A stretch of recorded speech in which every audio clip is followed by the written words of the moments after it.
do let them know, like, you're not allowed to open my door. If somebody comes in the driveway, let me know. Nobody really shows up in my house unannounced. So, yeah. And number 1, Candy Day is only for Fridays. And that is what my 7-year-old tried to do. So when I record, she tries to take advantage of the fact that I'm recording, and she'll ask me, "Can I have my iPad?" When she knows she's not supposed to have her iPad. Hey guys, welcome to season 10 of Cozy Womb Podcast. My name is Shan, aka Mama of the Girls. Thank you for checking out another season of Cozy Womb Podcast. This season, what can I say? It's just going to be more parenting things, more ways that we can improve in relationships with a dad and a mom, teacher and parents, siblings and other siblings. We're just wanting better all-around relationships. So I hope you guys enjoy the show. Peace. Hey guys, I got me some peppermint tea. Welcome to Cozy Womb Podcast. My name is Shan. Today's episode is about moving forward after setting rules. Ugh. Oh man. Okay. So as a parent, I think it's very important that once we set new rules in place, we stick to them, right?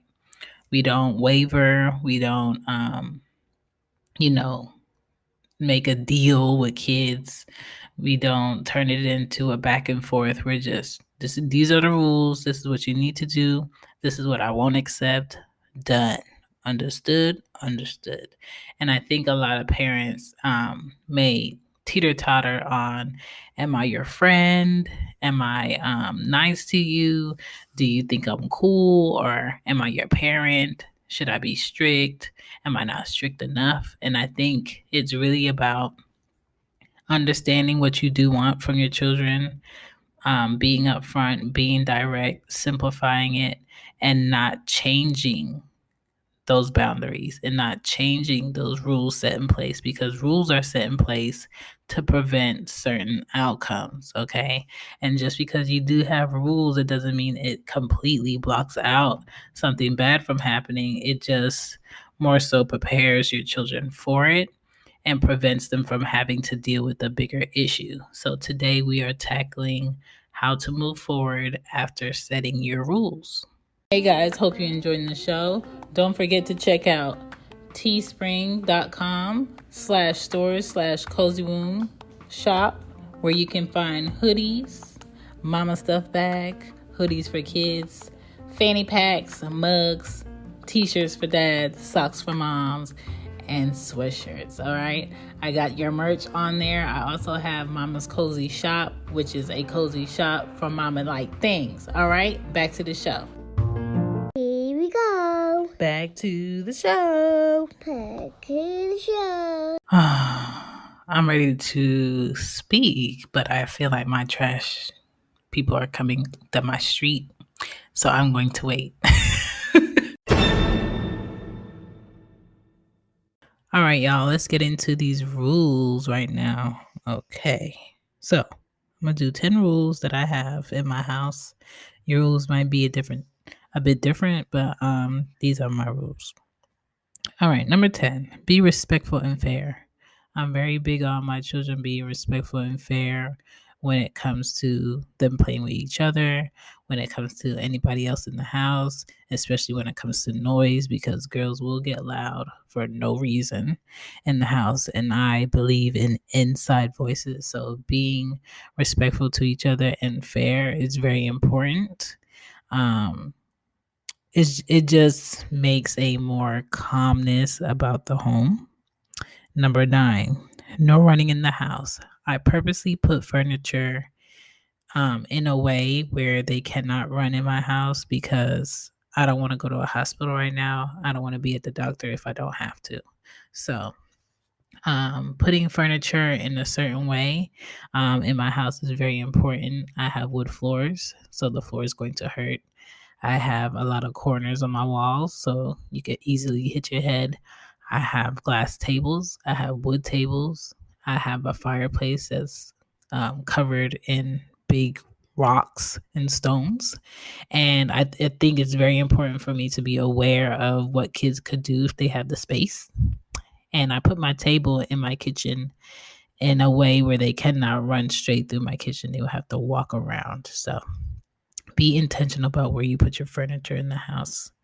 No running in the house. Number 8, no feet on my sofa.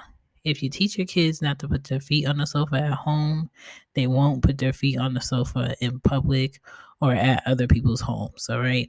And you don't have to get that side eye or that person thinking your kids have no home training because you're a horrible parent. So teach your kids not to put their feet in the chair. Number 7, no food in the room. I'm very big on just eating in the kitchen. I'm the only one that can eat in the living room because I know how to make my crumbs hit the plate. I do not have a TV in my room. I do not eat in my room. The girls are not allowed to eat in their rooms, and they do not have a TV in their room, okay? So I'm very big on preventing any crumbs on the floor, any trash on the floor, any food on the floor. That way I don't have to deal with ants and other insects, because if you're not paying rent in here and you're not a child of mine, you are not allowed to be up in this piece. Okay?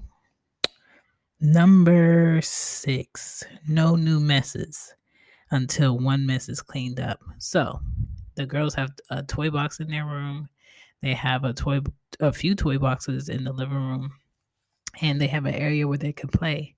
But if they make a mess in the living room, I do not allow them to leave that mess there and go in another space and play or make another mess or do another activity. Especially if they want to go outside, they have to clean up their mess. So I'm very big on them cleaning up their messes. I do not compromise. It is what it is. If you don't want to clean it up, but you better sit right there in that area with it. Number 5, socks or slippers are staying in your bed. Socks or slippers are staying in your bed. Socks or slippers are staying in your bed. I spend money on slippers. Wear them. I spend money on socks. Wear them, because one thing I'm not about to do is deal with running noses, using up all my toilet tissue. And if you have girls, they use a lot of toilet tissue and waste it. And I don't want to deal with extra colds if I don't have to. So to keep you warm, to keep you not sick, wear your socks or your slippers or stay in your bed. Number 4, no dirty clothes in the room. I do not have a hamper in my room. The girls do not have hampers in their rooms, because why would I want dirty clothes sitting in closed spaces? Bring it and put it in the laundry room. That is the rule. I just had to stop recording because my 7-year-old thinks she's smarter than me. I don't know what it's going to take for her to understand she's not smarter than me. I have mom ears. I can hear everything. She thought that she was going to go in the candy jar, which is one of my rules. She thought that she was going to go in the candy jar and get some candy on a Monday. No, ma'am. No, ma'am. Put that back. I heard you. Put that back. And now she's lost her iPad privileges for today. See, I be knowing, I be trying, and they be trying me. But one thing about me, I'm a win. All right, where was I? Yeah, no dirty clothes in the room. What's the point of having dirty clothes and funky body odor in the room with their bodies? They're already nasty.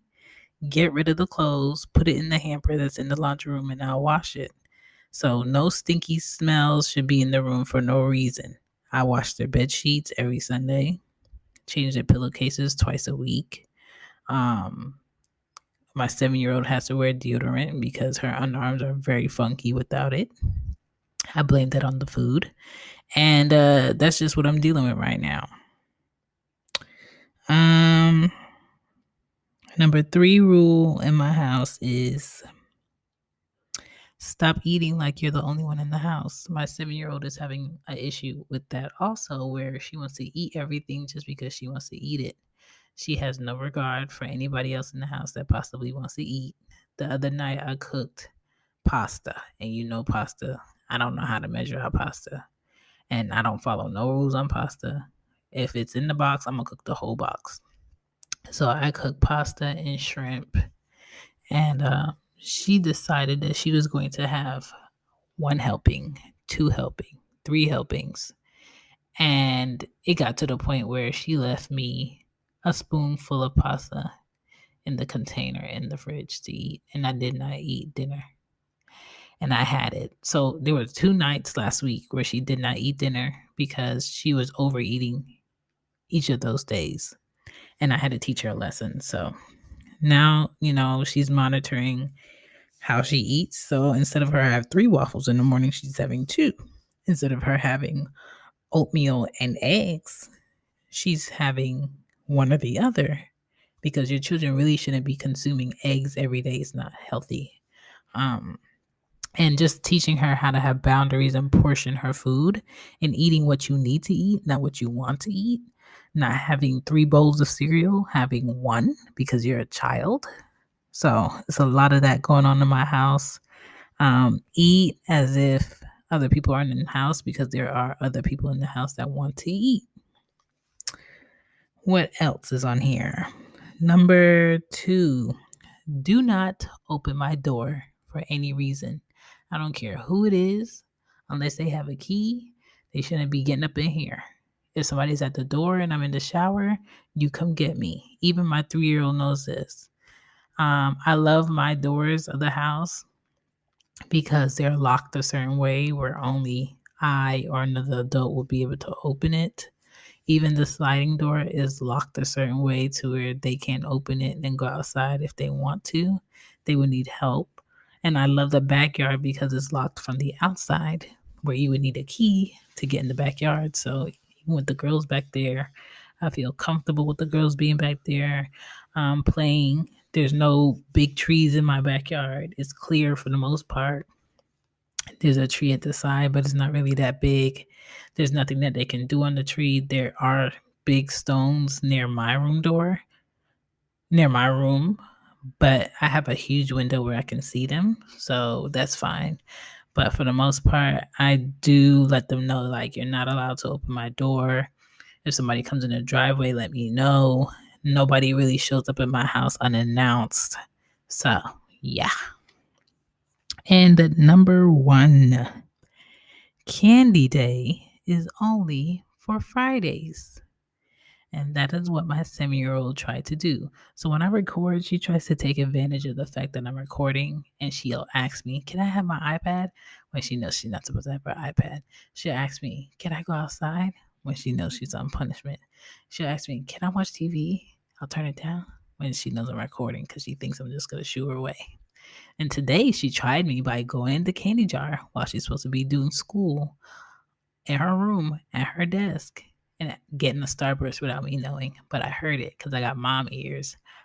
Bing! Yeah, Candy Day in my house is only for Fridays. I didn't have those boundaries growing up. My mom didn't discipline anybody. She didn't know how to have boundaries. Anytime she had candy, and she always had a candy in the house, she would, quote unquote, hide it in the same spot every time, and I will find it in the same spot every time and eat as much as I wanted to eat. And yes, my dentist really made bank off of me as a child. My teens, my 20s. Like I had to create my own boundaries growing up, and specifically when it comes to sweets, I still struggle today. My goal is to not consume so much sugar. Even when in me cooking or making tea, I use agave or honey. If I do have to use sugar, it's like a raw cane sugar.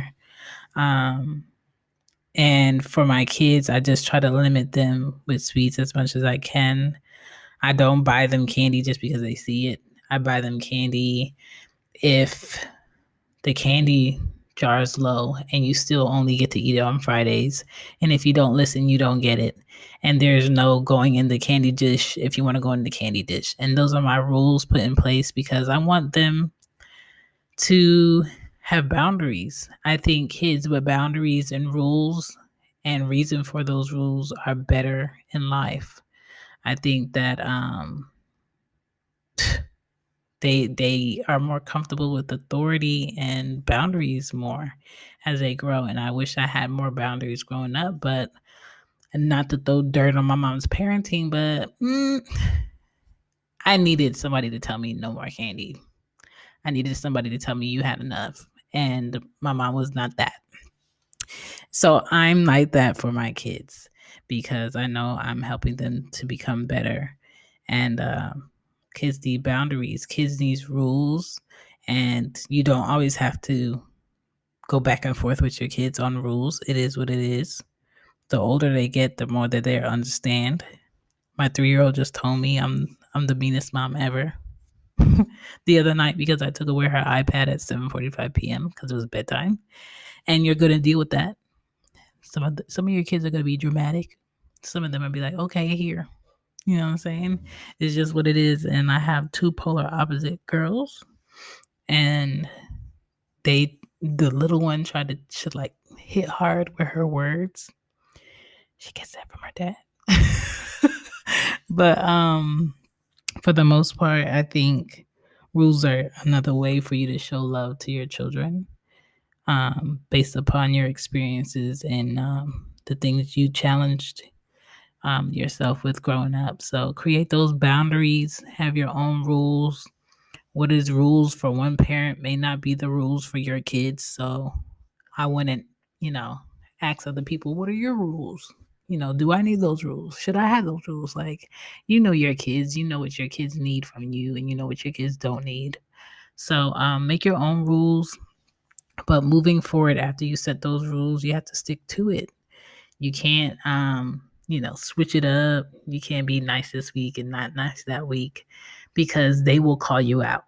They will say, well, last time you let us, well, you didn't say this to such and such. Why you let her do this? And they will call you out.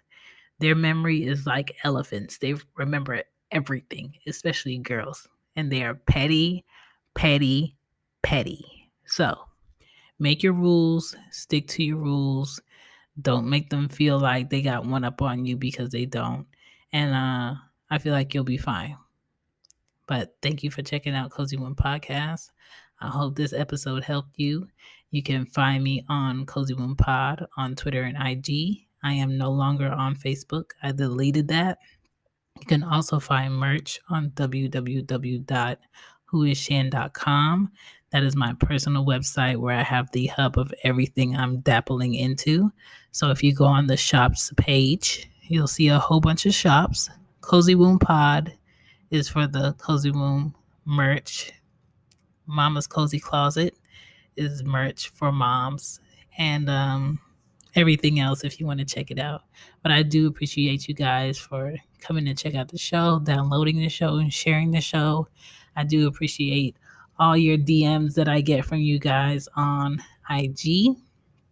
And thank you for leaving all the reviews on Apple Podcast app. I appreciate you guys. Till next time, peace. And do not let these kids run over on you. You are the boss.